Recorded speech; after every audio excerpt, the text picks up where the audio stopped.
The operator responsible for a Green Line trolley accident at Boylston Street Station has been fired. 37 people were sent to the hospital following what was labeled as a low-speed bump. MBTA General Manager John Davis says the operator was fired because of his alarming disregard for customer and employee safety. Our coverage begins with Suffolk U News Reporter Pelletier, who joins us live from Tremont Street, just a block away from the bump occurred. Jared? Thank you, Anush and Ryan. The 46-year-old male Green Line T operator was fired for not properly following fitness for duty policies set by the MBTA. It was found that he was working the night shift at another job from midnight to 8 a.m. prior to being found fatigued and inattentive while on duty. It is just before noon on Thursday. One Green Line trolley stands still at the Boylston Street station, seen here in the silent video routinely being recorded by the MBTA. And then another comes in, doesn't stop, and then this happens.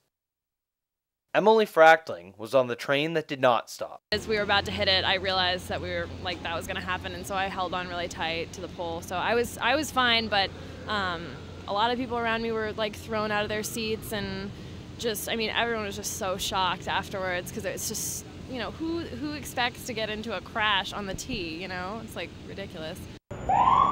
Within minutes, transit police, Boston police, and emergency service officials arrived to close the station and care for injured passengers. Boston Emergency Medical Services Chief Jim Hooley says passengers received care immediately. We had about approximately 37 patients who had minor injuries.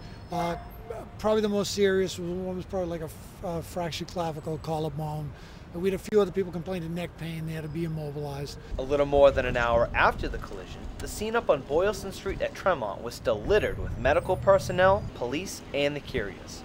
MBTA officials worked quickly below ground to rule out equipment failure as the cause of the accident, and also found minor damage to both trains.